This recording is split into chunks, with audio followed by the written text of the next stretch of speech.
What do you have? Hot water in a Christmas mug. No, it's you tea. have hot water in a Christmas mug. It's like tea, so hot outside. We're spilling the tea. I know, but you have a Christmas mug. Well, Christmas is coming. Okay, what do you have the same tea I have? Christmas is not coming. Of course it is. The nights are getting longer already. I'm noticing it. We are only in mid-July, and so we're a month on, and I can tell that Christmas is around the corner. Okay, it's like you look like you've been sweating today. I've been sweating today. It's hot. Anyway, welcome back everybody to Spill the Tea, which is in the Mapperton kitchen. In the Mapperton kitchen, and sometimes we try to do these in the hall or the drawing room, I'm just going to let you know when we're filming it. We're filming it at 4 o'clock right now. Tea time. But we have a group in. Actually, it's too early for tea. When I was growing up, we had tea at 5. Oh. Yeah. Okay, well, 4 o'clock. Depends what you mean by tea. Some people, when they say tea in the UK, mean dinner or supper. Anyway, going back to what I was saying is that the reason that we're back in the kitchen is because we have a group in, quite a big group, and they are doing their house tours right now.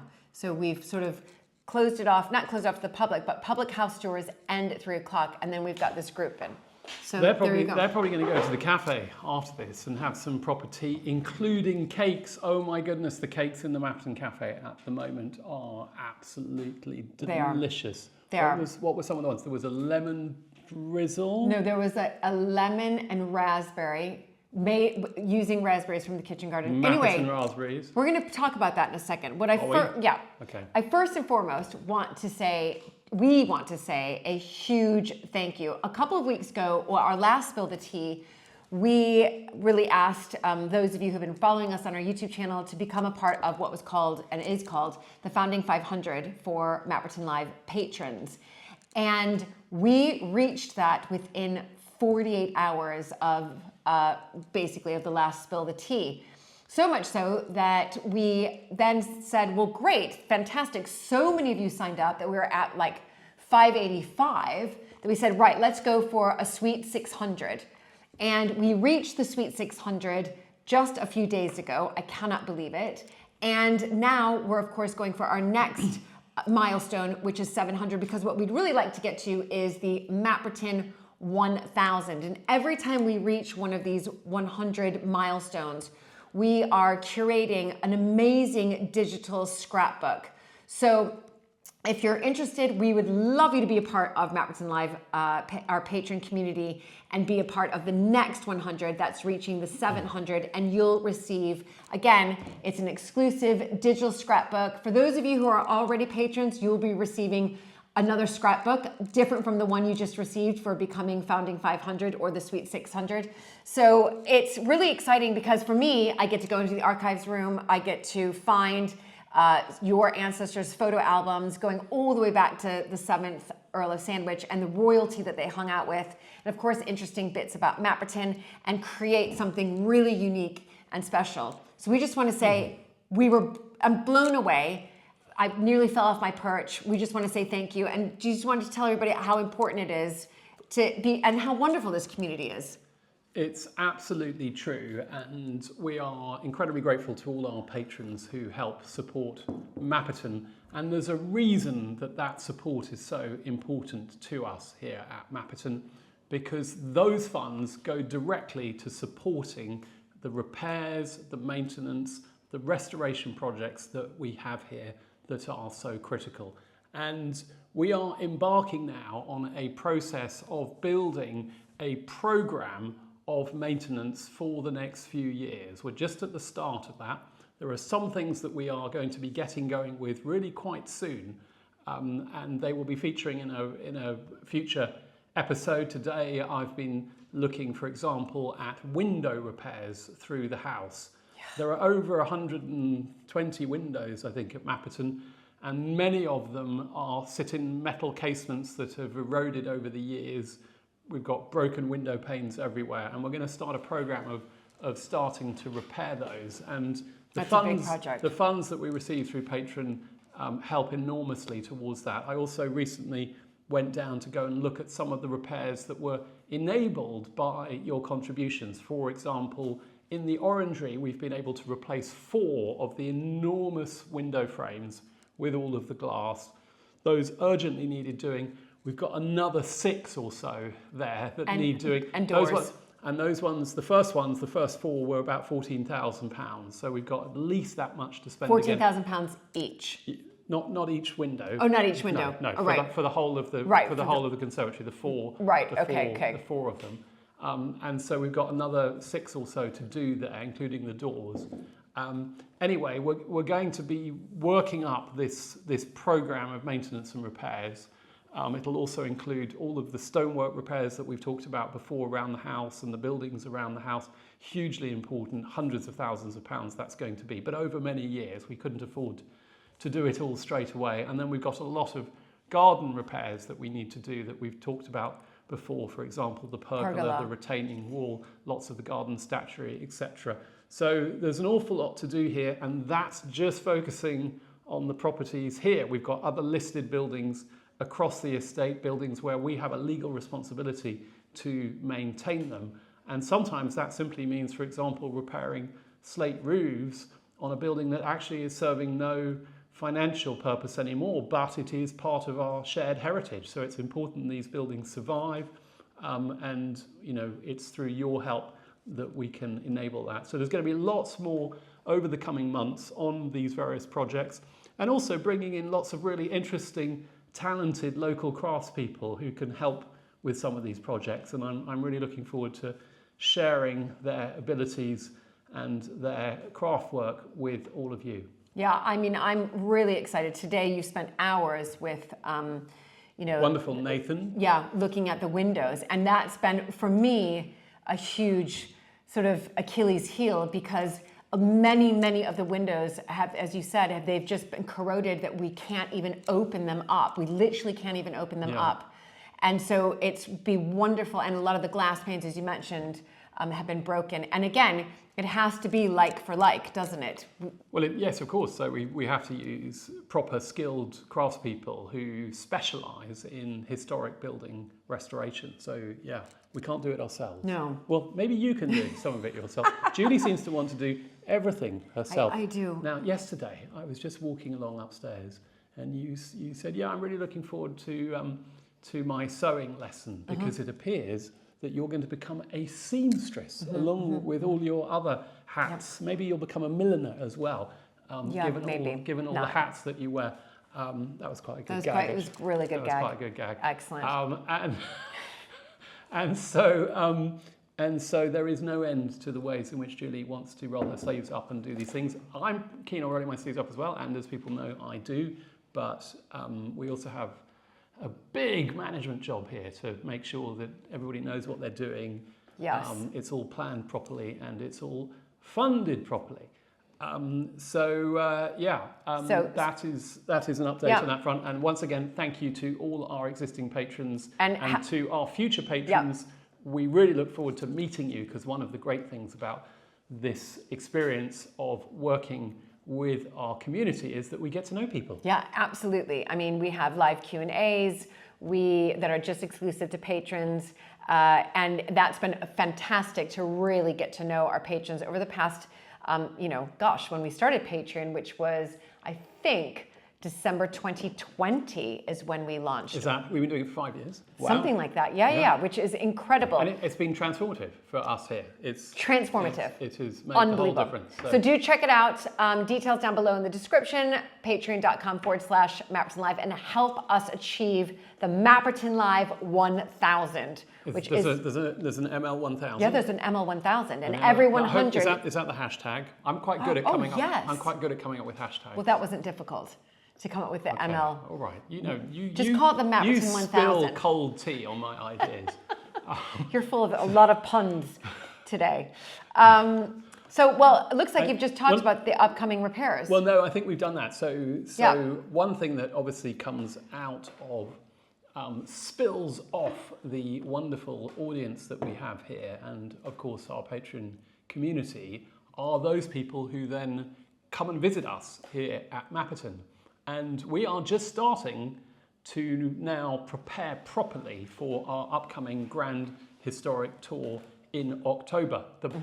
The difficult news for anybody wanting a last minute booking is that it is completely sold out. So we will be welcoming 12 wonderful friends to Mapperton, 2 of whom have been here before. And so it is their second outing. In fact, it's their third visit to Mapperton. And we're really excited this time because we've got one of the houses being visited is completely new for Grand Historic Tours, and that is Powderham Castle outside Exeter in Devon, which has been the home of the Earls of Devon for 1,000 years. So it doesn't really get much longer than that in terms of family history. And the current Earl of Devon is a good friend, and we are looking forward to that tour very much. Yeah, very, very much. So if you're interested in October 2026, we have sold 7 places, so that means we've got 5 places left, because again, this is limited. We like to keep it quite intimate. So 5 places left. Check it out. I promise you, it is once in a lifetime. And I'm not just saying that. I'm repeating what past friends who have stayed here have said themselves. So check it out, grandhistorictours.com. And that just leads me on to... Can I just say something as we start talking about it? Do you know what happened? What happened? My tummy. We're not recording. My tummy started rumbling. Oh, okay. Do you know why my tummy started rumbling? Because the food's so delicious? We eat so well. It's unbelievably delicious. Joe, the chef, who cooks for us for special events like that, just makes the most wonderful food, doesn't she? Right. And there's Dan the butler that everybody loves. Everybody loves Dan. Everybody loves Dan the butler. So yeah, check it out. And when we launched Grand Historic Tours a few years ago, we then launched kind of smaller tours that would sort of celebrate achievements here, restoration or conservation achievements. So we first did the eagles. When the 18th century eagles were restored, we had a 3-night, 4-day retreat here where we unveiled them. And again, that sold out. And then there is, of course, the peacock tapestry, which is in the capable hands of tapestry conservator Emma Telford right now. And she is needling away. And we decided to launch in May 2026 a textile and tapestry 3-night, 4-day retreat for the unveiling of that. And that sold out in 48 hours. So we decided to put on another one in September of 2026. You guys are the first to hear it. I literally just got this today from Sam, who works with us on these tours. And it is from Tuesday the 1st of September until Friday the 4th of September. And it is, again, going to be absolutely wonderful. 3 nights, 4 days. There is going to be the embroidery workshop over the course of 2 days with Deborah Wilding, one of the head tutors at the Royal School of Needlework. We will have Emma Telford will be here, who would have by that time completed the peacock tapestry. She'll be coming in and doing a talk. We've got dinners in the hall. We've got visits out. So when I say tours in the hall, I mean tours in the house, tours in the gardens, 2-course meals. There's a pub dining, pub dinner, I should say. And then there's a visit to something offsite, which I don't want to spoil it. But you can find out all this information on, again, grandhistorictours.com. And if you just click on itineraries, you'll be able to see this. Now, that is over a year away, isn't it? Yeah. And by then, 15 months, 14 months. With all of your experience and the courses you're going to be doing, you will be a master seamstress by that point. Or do I have to say mistress seamstress? I don't know. I'm not sure. I have no idea. Yeah.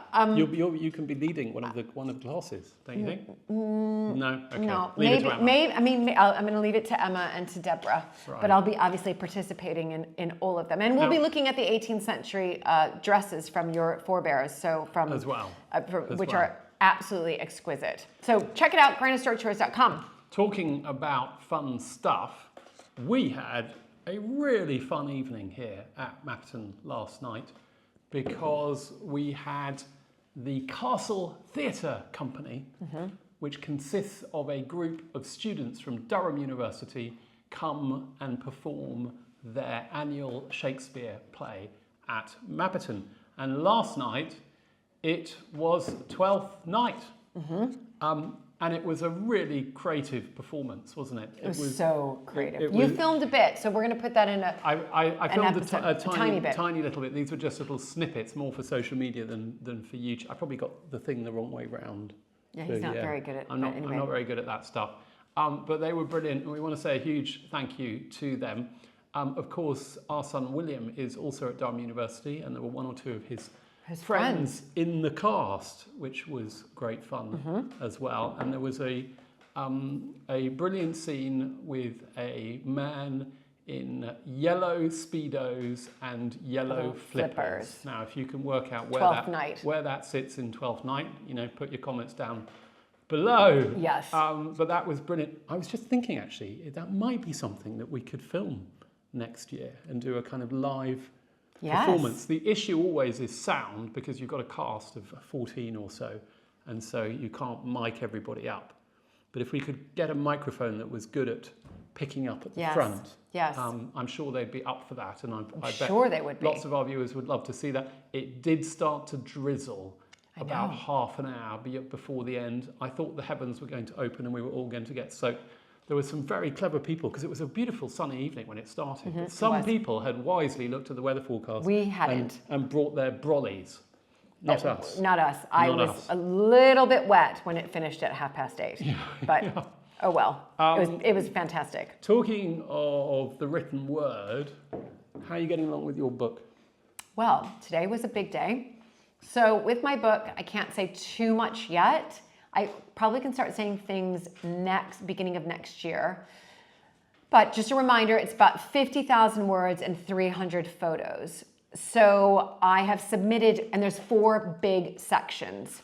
So I have submitted one big section, which has about 8 chapters. Each section has about 8 chapters. Has actually 8 chapters. I've submitted one whole section. That's come back with some suggestions. I submitted to the suggestions, and I think that section is complete. And then I submitted the second section, again, another 8 chapters today. So that means... Have I read that section? No, you haven't yet, but I'll let the publisher come back with comments, and then I'll change it, and then I see it. Yeah. I am part of the editing process, a very small part, and I have to say what I've read so far. I know is really good. It's really well written, and quite funny in places as well. So I try. It's important always to have a sense of humour with these things, don't you think? Yeah, absolutely. Things can get very serious. Things can. So I basically have about 16 more chapters to write. How many chapters have you done then? I've done 16. I'm halfway through. Okay, you're halfway through? Yeah, I'm halfway through. Halfway through is not bad. Yeah. Halfway through is breaking the back. Because that first half is the hardest as well. Yeah. Yeah. So anyway, that is going really, really well. I have to have everything in as far as text by the 1st of September. And I think I'm going to make that. Then as far as photos, we've got some leeway with photos because we still need to get some photos more later on in the year. And so we've got some leeway there. But no, it's all going really, really well. And speaking of photos, there is, of course, I would say photography, if you like. But I just want to say a huge thank you.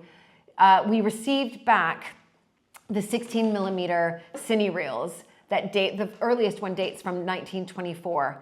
And I did a Buy Me a Coffee fundraiser. Thank you to all of you who donated to that. Because it can be quite costly. And what we received back, well, first of all, they emailed me, the company that I used in Devon, who also works at the BBC. They said they were in such great condition. And I'm really pleased about that because a lot of times cine reel tapes only last between around 70 to 80 years. So they said they were in fantastic condition. And we received back wonderful footage of Alberta. I've never seen this footage. I've seen a tiny bit of Alberta footage before, but it still wasn't good quality. We have excellent footage on like 3 of the different reels of Alberta. We have King George V's 25th, the Silver Jubilee. Is that right? 25 is Silver Jubilee. We have footage of that. That is fantastic. And then we have VE Day in 1945 and brilliant footage of Winston Churchill and King George VI. And we will, of course, be doing an episode with all of this with Julie and I watching it and trying to work out who's who.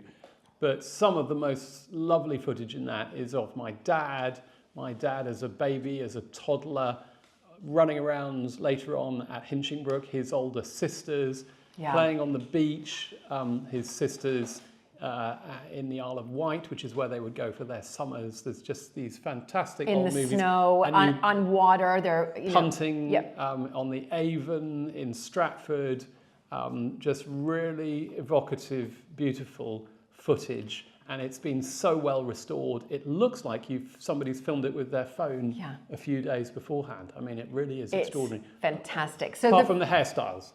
I quite like the hairstyles. Oh, I like them too. Oh, right. But they are of their period. Yeah, no, they are. They're not, of this age, like my hairstyle. Mine. And yours. Oh dear. Yeah. Well, so those of you on Buy Me a Coffee, you will be receiving a longer edited version because there's about 2 hours in total. And so Chris and I are going to work together to pull out the best bits for a really longer version to say thank you for those of you who helped to donate and make this project happen. For those of you on Buy Me a Coffee, but those of you on YouTube who are watching this now, we are going to be doing as Luke mentioned, a viewing party where we'll be pointing it's out. It's going to be a party? Well, we'll do. I like a party. Yeah, I might have like a non-alcoholic beer or something. Is it just you and me in the party? I think so. Okay, that'd be a good party. Now, we mentioned earlier on food, succulent food. If music be the food of love, play on. That, of course, is the famous 12th night verse. And the food that we're talking about right now, which really, is quite... could be our best food that we've ever served in the cafe. Well, I think it is. I think it is. We've had such good feedback. We've got the wonderful Christine in the cafe producing the most delectable cakes. You were mentioning a couple of them. Yeah. But she's also producing fabulous sandwiches, salads, scones. And soup. And soups. And I've got to admit something. I had the same thing 5 days in a row. Mm-hmm. And it was her coronation chicken salad. Now, coronation chicken, I don't know if that's a British thing. It is a British thing because it was made for I can't remember what I could be wrong, but I think it was made for Queen Elizabeth II's coronation in 1953. It's got a little bit of Indian spice in it, but it's supposed to be cold. And it's got yogurt, and it's got raisins and turmeric and cumin maybe. And one or two other things, which I can't remember.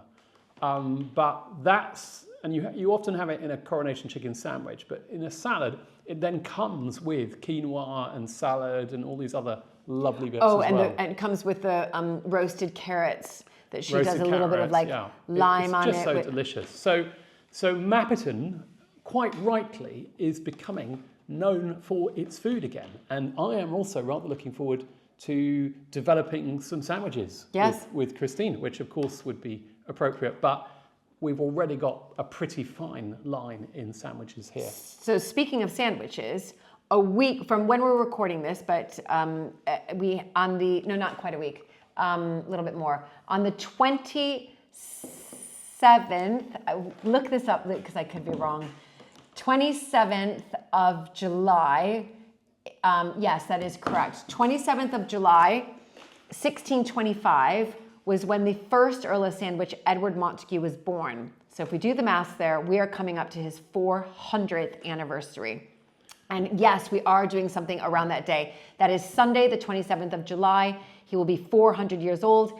And we are creating the original sandwich that day, offering the original sandwich, which is roast beef, horseradish, and something else. What was in it? You probably Well, there is no such thing as the original sandwich because nobody really knows what was in those first sandwiches. But we think it would have been roast beef, and we think it would have been bread, and we think a bit of mustard or horseradish would have gone down pretty well as well. So that's great. Of course, he didn't invent the sandwich. No, I know that. So quite why we're putting out a sandwich to celebrate his anniversary. Well, because he's the one that got the title sandwich. No, I love it. So, I love it. Okay. I think it's great, but it's... it was either that or a sandwich Victoria sponge cake, and I opted for the former. Right, it was a limited choice of things. Yeah.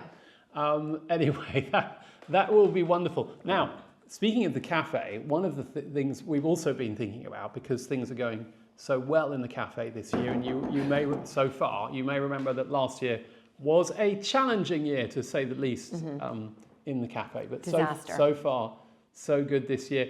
So we are thinking of extending our opening through into October. So normally we would end opening Mapperton at the end of September, but we're thinking of keeping the gardens open and the cafe open through to the end of October. Now, we used to do this in the past, but we just didn't get enough people. But this year we seem to be getting more people. And we, in particular, seem to be getting more people who find out about us via YouTube. So if you're watching and you're thinking of coming and visiting Mapperton, you may be able to come in October. Now, the house is unlikely to be open, but it would be the gardens, not least because we have a grand historic tour. That's right. And speaking of those of you coming to visit who watch us on YouTube, yesterday we had 7 people come from Sydney, Australia. They've been watching us from YouTube on YouTube since 2020, since we started. They came all the way here. Then we had a couple from San Diego. They watched us on YouTube and came here as well. And then we actually had a couple from Edinburgh. So I was quite pleased with that. Somebody in the UK who watches us on YouTube and had to come. And that was all in one day. That was all in one day. Now, we've been talking about food.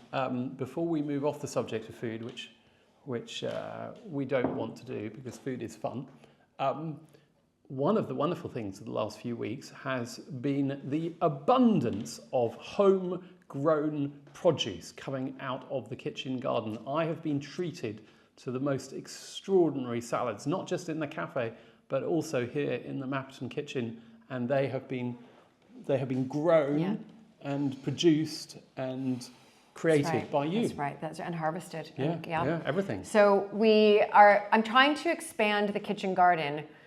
It will take some time, obviously. There's a lot of bits that need to be done to make it kind of how I want to do it. But slowly but surely. And also this summer was all about more of a learning curve for me. But so far, I've been successful in rocket. We've made rocket pesto, delicious. The raspberries have been fantastic. They have gone to the kitchen garden, or gone to the cafe. I mentioned that. We've had gooseberry upside down cake from the gooseberries in the kitchen garden, in the cafe, and made in the cafe. We've had red currants in the kitchen garden, and Christine used it as like a red currant syrup for a couple of the raspberry pies. And then there have been broad beans. I've made really good broad bean salad. When Julie makes broad bean salad, you see, when I make broad beans, I would leave the skin on because I would think it would take too long to take the skin off. But you peel the skin off every broad bean. Yep. And I love it. It's so good. It's absolutely delicious and tender, that middle bit. So thank you for doing that. So it's really good. And then I've got this new shred. I did carrots, probably having that again tonight, by the way, where I want it, rather than cooking the carrots, because the carrots are so lovely and sweet, I've just been grating them. So grating the carrots and then making like a tamari, apple cider vinegar, and a little bit of agave, red pepper chilies, flakes, mixed together, and that's my dressing. And that's been delicious. But the plan is... So wait a minute. This is all building up shortly to a Mapperton cookbook. Not yet. I need to get my kitchen garden sorted. Everyone's going to want one. You're making us hungry. 1 year. But the plan with the kitchen garden is to get it to a state that it looks really good and that we can open it up on a limited basis through, maybe we open it up in August. It wouldn't be open while we're open throughout the entire period because that would just be too difficult. But I think you and I talked about maybe a limited opening that people could come in and see what we're growing for the cafe, and it would be a limited opening. We might do it maybe, I don't know, a month, or it could be once a week, every Monday, the kitchen garden's open, something like that. Anyway, comments down below. It'd be good to hear what you guys think. That, I think, is all the tea that is fit to spill today. There's one more. There is? There's one more. What's the one more? It's the pool, everybody. Oh, the pool. Do we have to talk about the pool? It's coming in an upcoming episode. Okay. You getting back in there? So Luke told me. I think you recently saw an episode where Luke was looking at the pool and it was leaking, and and a lot of you gave some amazing suggestions, like, do we get a lining? It's complicated again. So I went down there. I went for an 8.5K run. and it was one of the hot days. You had to drop that in there. Drop that in there. It was one of the hot days, and I was so hot. So I said to Luke, I'm going to go swim. And you said to me, actually, the far end of the pool where you normally swim, the deeper end is actually fine. So I go down there. This is just a few days ago. And I was like, oh my gosh, this is literally a green swampy soup. I went to the far end, and it was still green and swampy, and I was like, I can't do it. Did you swim? But I was like, I can't do it. I filmed this for you guys. I'm slightly giving it away. Don't give it all away. Anyway, I went in. I won't give it away. I went in, and I swam, and you'll have to wait to watch that episode because... You swam. You did actually swim. Well, I did a full dip. Don't say anymore. Don't say anymore. Okay, should we just leave it at that? Thank you all for watching Spill the Tea today. There will be another one coming up soon. And then Julie and I are taking a bit of a break in August. Yes, we are. But there will still be episodes coming. And we will be doing a live from Italy. Yes, we will be. Which is exciting. Which is very exciting. So hopefully, by the time we get to Italy, we would have reached the Mapperton Sensational 700. I just came up with that. Sensational 700. Sensational 700. Yeah. So we go to Italy in a few weeks. So do check out Patreon. Become part of this community. It has been incredible. And please do like and of course subscribe if you haven't already to our channel. Otherwise, we look forward to seeing you very soon. Bye, everybody. Bye.